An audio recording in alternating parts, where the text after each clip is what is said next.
अभी तक हमने देखा कि हमारा जो ब्लड है वो सर्कुलेटरी सिस्टम के हिसाब से किडनी तक पहुंचता है ना। हमने देखा था कि लंग्स क्या करता है, हार्ट को प्योर ब्लड की सप्लाई करता है, और हार्ट क्या करता है, अरोटा के द्वारा पूरी बॉडी को प्योर ब्लड की सप्लाई भेज देता है। अब अरोटा दो हिस्सों में डिवाइड हो जाती है, एक इंफीरियर आर्टरी में और एक सुपीरियर आर्टरी में। इंफीरियर आर्टरी बॉडी से नीचे की तरफ प्योर ब्लड की सप्लाई लेके जाती है, और सुपीरियर आर्टरी हार्ट से ऊपर की तरफ प्योर ब्लड की सप्लाई लेके जाती है। इंफीरियर आर्टरी की अलग अलग ब्रांचेस निकलती हैं, जैसे लीवर को ब्लड सप्लाई पहुंचती है हेपेटिक आर्टरी के द्वारा, है ना। हमारे किडनी को पहुंचती है रिनल आर्टरी के द्वारा। अब रिनल आर्टरी जो है वो कहाँ जाएगी, हमारे किडनी के अंदर जाती है। अब यहाँ से आगे की कहानी हम देखते हैं कि रिनल आर्टरी करेगी क्या, किडनी क्या करती है उस ब्लड का, और कैसे बाहर आती है। तो ये क्या लिखा हुआ है, RA रिनल आर्टरी, है ना, यही लिखा है रिनल आर्टरी। तो ये क्या है, रिनल आर्टरी है, यानी कि इसके अंदर डेफिनेशन के हिसाब से जो हम शुद्ध और अशुद्ध बोलते हैं, इसके अंदर क्या होगा, ऑक्सीजनेटेड ब्लड है। क्या है इसके अंदर, ऑक्सीजनेटेड ब्लड को हम क्या बोलते हैं, प्योर ब्लड बोलते हैं। तो ये प्योर ब्लड किडनी के पास जाता है। तो ये जो है इसका अगर हम देखें, जो सिंबल बनेगा, वो सिंबल जो बनेगा वो किडनी के अंदर की तरफ बनेगा,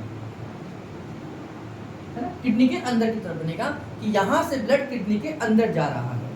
अब दूसरी चीज आप ये भी पूछ सकते हैं कि भाई जब शुद्ध ही रखते हैं तो किडनी के पास क्यों जा रहा है, किडनी तो ब्लड को और फिल्टर करती है, शुद्ध ही करती है। तो यहाँ पर प्योर और इनप्योर, प्योर जो है वो दो साइड में डिवाइड होता है। प्योर ब्लड हम किसे कहते हैं, पहला है ऑक्सीजनेटेड ब्लड, यानी कि जिसके अंदर ऑक्सीजन की मात्रा ज्यादा होती है उसको हम प्योर बोलते हैं। और दूसरा प्योर हम देखते हैं जिसके अंदर टॉक्सिन्स कम से कम हो, टॉक्सिन कम हो, टॉक्सिन्स कम हो यानी कि टॉक्सिन्स ब्लड से बाहर निकल जाएं, उस ब्लड को हम प्योर बोलते हैं। अभी जो ब्लड जा रहा है ये ऑक्सीजनेटेड ब्लड है, इसलिए हम बोलते हैं कि ये रिनल आर्टरी है। रिनल आर्टरी में ऑक्सीजनेटेड ब्लड होता है, लेकिन उस ब्लड में टॉक्सिन ज्यादा होते हैं। मेरी बात समझे कि इस आर्टरी के अंदर ऑक्सीजन तो ज्यादा है लेकिन टॉक्सिन्स भी ज्यादा हैं। तो टॉक्सिन्स को फिल्टर करने के लिए ये ब्लड कहाँ पहुंचता है, किडनी के पास पहुंचता है। ऑक्सीजन तो है, माना कि ऑक्सीजन के पास ज्यादा है, लेकिन टॉक्सिन्स भी ज्यादा है, टॉक्सिन्स भी ज्यादा है। तो टॉक्सिन्स को रिमूव करने के लिए ये रिनल आर्टरी जाती है किडनी के दोनों तरफ। दो किडनियां हैं हमारी, किडनी हमारे ब्लड को फिल्टर करने का काम करती है, यानी कि इसमें से जो भी टॉक्सिन्स हैं उनको फिल्टर कर कर बॉडी से बाहर निकाल देती है यूरिन के रूप में।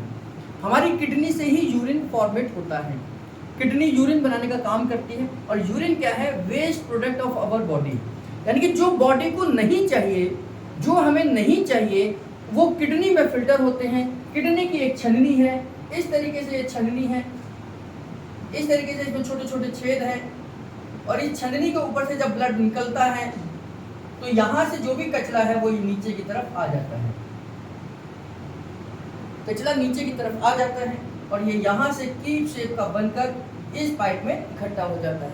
ये पाइप ऐसे करके बहुत सारे पाइप इकट्ठे होते हैं और ये यूरिन को बनाने का काम, ये यूरिन बन जाता है।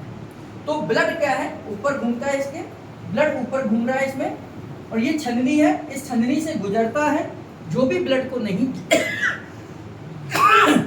जो नहीं चाहिए उनको नीचे फिल्टर करके निकाल देता है। तो ये क्या है, टॉक्सिन्स है।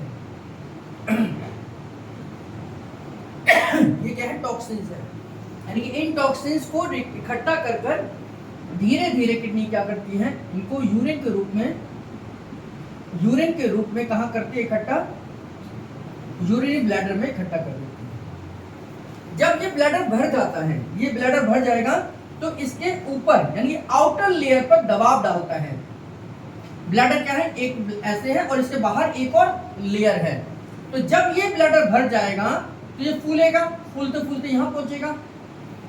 तो ये आउटर लेयर पर दबाव डालता है, और ये आउटर लेयर पर जो दबाव है ये ब्रेन को एक मैसेज जाता है, और ब्रेन हमें ये कहता है कि अब इसको पास आउट कर दीजिए, नहीं तो कुछ देर बाद ये अपने आप ऑटोमेटिकली पास हो जाएगा। बहुत सारे लोग यूरिन को रोकने की कोशिश करते हैं। कई बार हम ऐसी मीटिंग्स में या ऐसे कंडीशन में होते हैं जब हम यूरिन को रोकते हैं और मैंने कई बार ऐसा देखा है कि जब बहुत ज़्यादा वो यूरिन की रोकने की कोशिश करते हैं तो ब्रेन अपना मैसेज देना बंद कर देता है और वो एकदम से यूरिन पास आउट हो जाता है। तो यानी कि हम एक सीमा तक ही इसको रोक सकते हैं, इससे ज़्यादा नहीं रोक सकते। ठीक, तो अब किडनी का मेन फंक्शन हो गया कि ब्लड के अंदर जो भी टॉक्सिन्स हैं उनको फिल्टर कर यूरिन के रूप में शरीर से बाहर निकालने का काम किडनी करती है। अब ये अंदर जा रही है, ये जो है ये अंदर जा रहा है, फिल्टर होने के लिए जाता है, फिल्टर होने के लिए जा रहा है। अब किडनी के ऊपर एक अंदर इसके नेफ्रॉन्स हैं, छोटे छोटे नेफ्रॉन हैं। इसकी कल एक डायग्राम देखेंगे, इस तरीके के नेफ्रॉन होते हैं, इस तरीके का एक नेफ्रॉन है। किडनी के फिल्टर करने की यूनिट को, इस छलनी को हम क्या बोलते हैं? नेफ्रॉन बोलते हैं। Nephron is the functional and structural unit of kidney, यानी कि नेफ्रॉन जो है वो किडनी की सबसे छोटी इकाई है जो किडनी के काम करती है। ऐसे एक किडनी के अंदर कितने नेफ्रॉन होते हैं? लगभग 50,000 या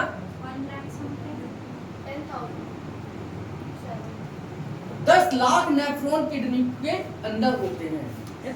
10 लाख नेफ्रॉन्स किडनी के अंदर इस यूरिन को फिल्टर करने का काम करते हैं। तो ये जो नेफ्रॉन है इसके अंदर जैसे ये ब्लड ऐसे आएगा और इस तरीके से निकल जाता है, यानी कि ये आता है ब्लड और यहाँ पर ये फिल्टर कर ये नीचे की तरफ कचरा आ जाता है, पानी आ जाता है, जो इसे फिल्टर करके निकालना है, जो बाहर निकालना है ये इस तरीके के आ जाता है। और जो फिल्टर हो चुका है वो ब्लड यहाँ से दोबारा से बॉडी में वापस चला जाता है। कितने हैं? हाँ, 10 लाख नेफ्रॉन एक किडनी में काम करते हैं। यानी कि दोनों किडनी को मिला दें तो कितने नेफ्रॉन काम कर रहे हैं? 20 लाख नेफ्रॉन हमारे इस यूरिन को पास आउट करने का काम करते हैं।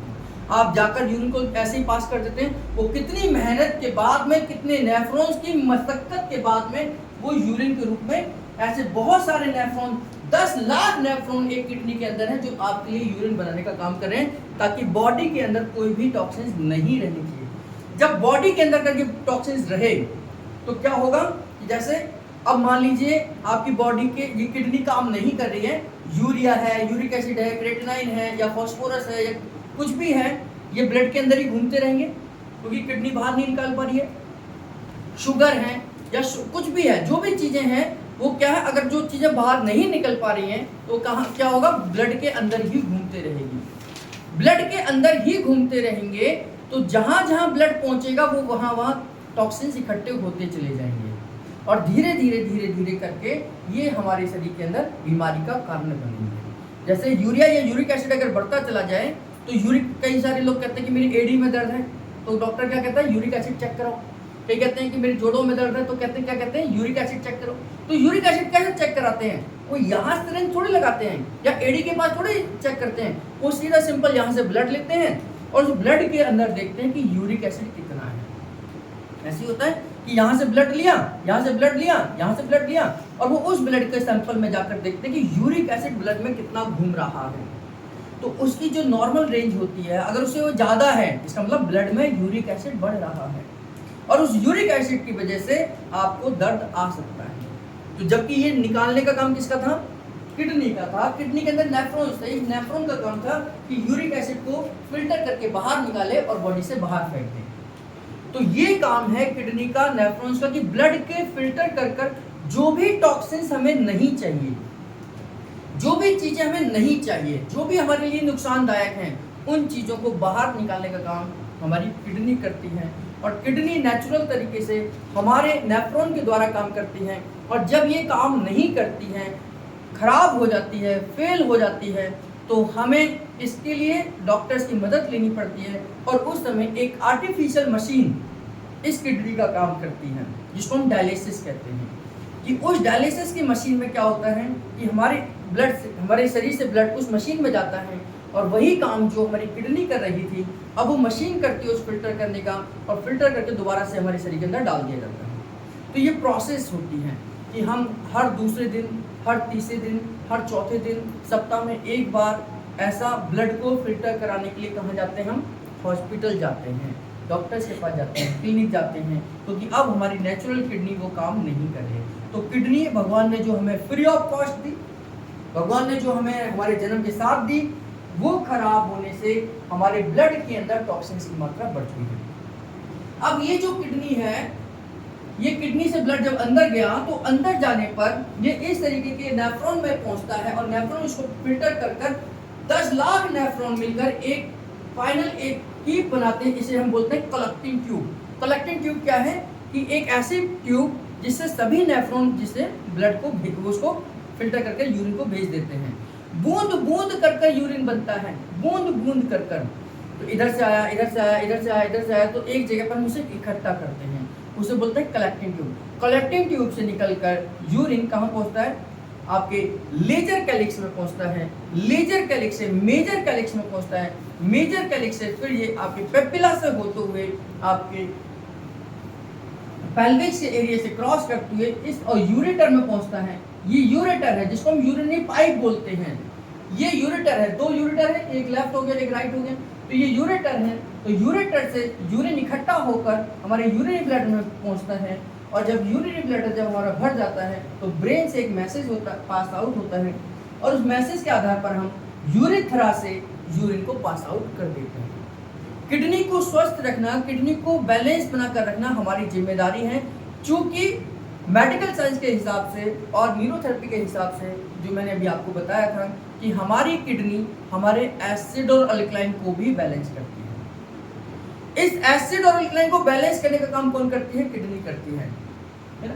इस एसिड और अल्कलाइन को बैलेंस करने का काम हमारी किडनी करती है और गुरुजी की और न्यूरोथेरेपी की रिसर्च और साइंस की रिसर्च ये कहती है कि हमारी जो लेफ्ट किडनी है वो 80% एसिड को फिल्टर करती है, 20% अल्कलाइन को करती है।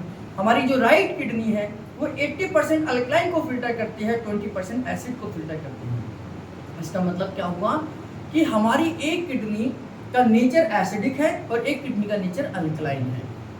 अब ये क्या हुआ, अब जो किडनी हम जो कुछ भी खाते हैं, हम घिया, तोरे, टिंडे, veg, non veg, chole bhature, जो कुछ भी खाते हैं, जैसा उसका नेचर होगा वैसा ही हमारे शरीर के अंदर जाएगा, है ना। जैसा उसका नेचर होगा हम वैसा ही शरीर के अंदर जाएगा और जैसा हम खाएंगे वैसा ही नेचर हमारे शरीर का होता चला जाता है। हम इस समय पर 80% जो फूड खाते हैं, जो खाना खाते हैं, वो एसिडिक खाना खाते हैं। और वो एसिडिक खाना कैसे समझते हैं? प्रकृति किसी भी भोजन को में अल्कलाइन के रूप में देती है। पहले हम लोग क्या करते थे? कच्चा ही खाना ज़्यादा खाते थे, है ना। जंगलों में रहते थे तो पकाते तो थे ही नहीं, कंद मूल फल खाकर हम लोग सब पैदा वो बड़े होते थे। तो जो हम जितना कच्चा फल, कच्ची चीज़ें खाते हैं उतना हम अल्कलाइन खाते हैं। पहले हम 80% अल्कलाइन खाते थे, 20% एसिड खाते थे। एसिड कौन सा खाते थे? कि जो फल खट्टे हैं, जो फल खट्टे हैं वो एसिडिक हैं, जो फल खट्टे से मीठे होते हैं वो एसिडिक होते हैं, जो फल फीके से मीठे होते हैं वो सब अल्कलाइन हैं। जो फल खट्टे से मीठे होते हैं वो एसिडिक है नेचुरल, और जो फीके से मीठे होते हैं वो सब अल्कलाइन हैं। जो फीके हैं वो भी अल्कलाइन हैं, जो खट्टे हैं वो एसिडिक हैं। अब प्रकृति ने कुछ खट्टे फल भी दिए हैं, कुछ मीठे फल भी दिए हैं या फीके दिए हैं, तो फीके और मीठे दोनों ही अल्कलाइन हैं, खट्टे जो है वो एसिडिक हैं। तो इस तरीके से अगर हम देखें अपने चारों तरफ तो अल्कलाइन 80% है और एसिड 20% है। तो उस समय पर पहले जमाने पर जब हम कच्चे फल सब्जियां खाते थे, है ना, हम एडवांस नहीं थे, तो उस समय पर हम 80% अल्कलाइन खाना खा रहे हैं और 20% एसिड खा रहे हैं। लेकिन जैसे जैसे हमारी मानवता, हमारी सभ्यता, हमारे जो है सोसाइटी डेवलप करती चली गई, हमने इस रेशियो को पलट दिया। आज की डेट में हम 80% एसिडिक खाना खाते हैं और 20% अल्कलाइन खाते हैं। अब ये पलटा कैसे? कि जिस खाने को हम जितनी देर गैस पर रखते हैं, जिस खाने को हम जितनी देर गैस पर रखते हैं वो उतना ही एसिडिक होता चला जाता है। जैसे कढ़ी देर तक पकती है तब बनती है, एसिडिक है। राजमा देर तक पकता है तब बनता है, एसिडिक है। बाए है ना, घिया, तोरी, टिंडे बहुत जल्दी पक जाते हैं, तो ये क्या है? अल्कलाइन है। लेकिन पक तो वो भी रहे हैं, तो नेचर उनका भी गड़बड़ हो रहा है, लेकिन वो कम एसिडिक है। जितनी देर जो चीज़ें पकती हैं वो उतनी ही एसिडिक होती चली जाती है। प्रकृति हमें अल्कलाइन के रूप में देती है हम उन्हें एसिडिक कन्वर्ट करते हैं और खाते हैं। तो आज हम जितना भी कच्चा तो कुछ खाते ही नहीं। अगर हम एक सलाद को छोड़ दें तो हमारी जो थाली है, एक सलाद ही तो है जो कच्चा है। और बहुत सारे लोग सलाद भी नहीं खाते हैं, बहुत सारे लोगों को सलाद पसंद ही नहीं है, बहुत सारे लोग सलाद नहीं लेते। तो वो जो सलाद नहीं खा रहे वो 95% एसिडिक भोजन कर रहे हैं। वो 95% जो सलाद खा रहे हैं वो 80% एसिडिक खा रहे हैं। तो कच्चा जितना हम खाएंगे उतना अल्कलाइन हमारे शरीर के अंदर जाएगी। तो अब जितना भी खाना हमारा गैस से ही तैयार हो रहा है, चाहे वो चावल हो, रोटी हो, सब्जी हो, दाल हो, कुछ और हो, मिठाइयाँ हो, सब गैस से ही तैयार हो रही हैं। तो हम इस समय क्या कर रहे हैं, 80% एसिडिक खाना खा रहे हैं। इसी वजह से हमारे शरीर के अंदर 80% एसिड जा रहा है, हमारे शरीर के अंदर एसिडिक प्रॉब्लम ज़्यादा आ रही हैं और 80% बीमारियाँ भी एसिडिक हो रही हैं। 20% ही अल्कलाइन बीमारियाँ हैं। अल्कलाइन जितनी बीमारियाँ हैं वो ज़्यादा खतरनाक हैं। तो एसिडिक बीमारियों को हम ज़्यादा अच्छी तरीके से बैलेंस कर सकते हैं। तो अब किडनी का काम, हमारी लेफ्ट किडनी का काम ज़्यादा बढ़ गया, राइट किडनी का काम कम बढ़ा। क्योंकि राइट किडनी तो कम ही फिल्टर कर रही है क्योंकि अल्कलाइन कम है, ये एसिडिक ज़्यादा है। तो इसलिए हम जब डायग्नोज करते हैं तो हमारे म्यूकस जीरो में पेन ज़्यादातर पेशेंट का आता है। हम जब एसिड अल्कलाइन चेक करते हैं तो एसिडिक बॉडी 80% लोगों की पाई जाती है, क्योंकि हम जैसा खाते हैं अन्न वैसा ही हमारे शरीर के अंदर होता है उसका रूपांतरण, और वैसे ही बीमारियां हमारे शरीर के अंदर आनी शुरू होती हैं। तो किडनी हमारे शरीर के अंदर से उन टॉक्सिन्स को निकालने का काम करती है जो डायरेक्ट आपकी बॉडी बना रही है या इनडायरेक्टली आप खा रहे हैं। भाई आप घिया तोरी टिंडे खा रहे हैं या दूध पनीर छाछ मक्खन ले रहे हैं, इसके भी टॉक्सिन्स बनते हैं अपने, इनका भी फर्मेंटेशन होता है। जब ये चेंजेस होते हैं तो अपनी बॉडी इनसे यूरिया यूरिक एसिड बनता है। लेकिन कुछ हम जहर जानबूझकर खाते हैं, जैसे हम बनाना शेक पी रहे हैं बाजार में, तो जितना उसके अंदर बनाना नहीं है उसके अंदर उसका फ्लेवर है। हम मैंगो शेक पीते हैं बाजार में, जितना उसके अंदर मैंगो नहीं है उससे ज़्यादा उसके अंदर केमिकल है ना। तो जो केमिकल है वो हमारे लिए क्या है, वो नुकसानदायक है, वो टॉक्सिन्स हैं। हम चाउमीन खाते हैं, एजिनोमोटो कैंसरस है उसके अंदर, केमिकल है उसके अंदर, एसिड है उसके अंदर। तो जितनी भी हम बाजार की चीज़ें खाते हैं वो सब हमारे लिए टॉक्सिन्स बनाने का काम करते हैं। जिन चीज़ों को हम खाते हैं, जानबूझकर खाते हैं, घिया तोरी टिंडे खा रहे हैं, उनके भी हमारे कुछ नेचुरल वेस्ट प्रोडक्ट बनते हैं। इनको हम ऑर्गेनिक वेस्ट प्रोडक्ट बोलते हैं, इनको हम इनऑर्गेनिक वेस्ट प्रोडक्ट बोलते हैं। तो बॉडी के अंदर ऑर्गेनिक और इनऑर्गेनिक वेस्ट प्रोडक्ट बनते हैं जिनको हमारी किडनी फिल्टर करके बाहर निकालती है, ताकि आपके शरीर में ब्लड शुद्ध रह सके, आपके ब्लड के अंदर टॉक्सिन्स ना हो। आपके घर में जहां आप रहते हो वहां गंदगी ही गंदगी साथ चारों तरफ हो तो क्या होगा, बीमारियां आने के ज़्यादा चांसेस हैं। आपका घर जितना साफ सुथरा होगा आप बीमार होने के कम चांसेस हैं। ऐसे ही शरीर के अंदर है कि ब्लड के अंदर जितने ज़्यादा टॉक्सिन्स घूमेंगे आपका शरीर बीमार उतना ही ज़्यादा होगा। जितने ज़्यादा ब्लड के अंदर टॉक्सिन्स घूमते हैं उतनी ही स्किन डिजीज़ आने के चांसेस ज़्यादा होते हैं। जितना ब्लड फिल्टर होता है, जितने टॉक्सिन्स बाहर रहेंगे आपका शरीर भी स्वस्थ रहेगा। तो न्यूरोथेरेपी का इस किडनी के ऊपर पूरा कंट्रोल है। न्यूरोथेरेपी में इस किडनी को स्टिमुलेट करने के लिए एक किडनी क्लियर फार्मूला है, जिससे कि हम इस किडनी को स्टिमुलेट कर सकते हैं, इसकी कार्य क्षमता को बढ़ा सकते हैं। लेकिन पेशेंट कब आए ये डिपेंड करता है। अगर शुरुआत में ही वो आ जाता है तो हम इसे ठीक कर सकते हैं, लेकिन किडनी फेल होने के बाद में अगर हमारे पास आए तो हम भी कुछ नहीं कर सकते, है ना। जब बच्चा बिगड़ रहा है तो उसका इलाज हो सकता है, लेकिन बिगड़ चुका है फिर उसका इलाज होना बड़ा मुश्किल है। तो जब ये खराब काम कर रही है या थोड़ा बहुत खराब कर रही है, कुछ यूरिया बढ़ा है, कुछ यूरिक एसिड बढ़ा है, कुछ और बढ़ा है, तब तक तो आप इसे सुधार सकते हैं। लेकिन इसका क्रेटिनाइन लेवल 6 चला गया है, 9 चला गया है, 10 चला गया है, फिर ये इसको सुधारा नहीं जा सकता है। यानी कि अब इसको सुधारना आपके और हमारे बस की बात नहीं है। तो जब तक बस की बात है तब तक हम इसे सुधार सकते हैं। तो न्यूरोथेरेपी का कंट्रोल किडनी पर है। हम लेफ्ट किडनी को अलग तरीके से स्टिमुलेट करते हैं, राइट को अलग तरीके से करते हैं, और एसिड और अल्कलाइन को बैलेंस करने के लिए इस किडनी का सहायता लेते हैं। जब हमने बात करी थी साइंस में कि हम बॉडी के अंदर एसिड अल्कलाइन को बैलेंस करते हैं, तो हमने इन्हीं आधार पर बात करी थी कि हम किडनी को स्टिमुलेट करना जानते हैं। हम लेफ्ट किडनी को स्टिमुलेट कर एसिड को रिमूव करेंगे, हम राइट किडनी को स्टिमुलेट करके अल्कलाइन को रिमूव करेंगे और इस तरीके से शरीर के अंदर एसिड और अल्कलाइन को बैलेंस कर बीमारी का इलाज करेंगे।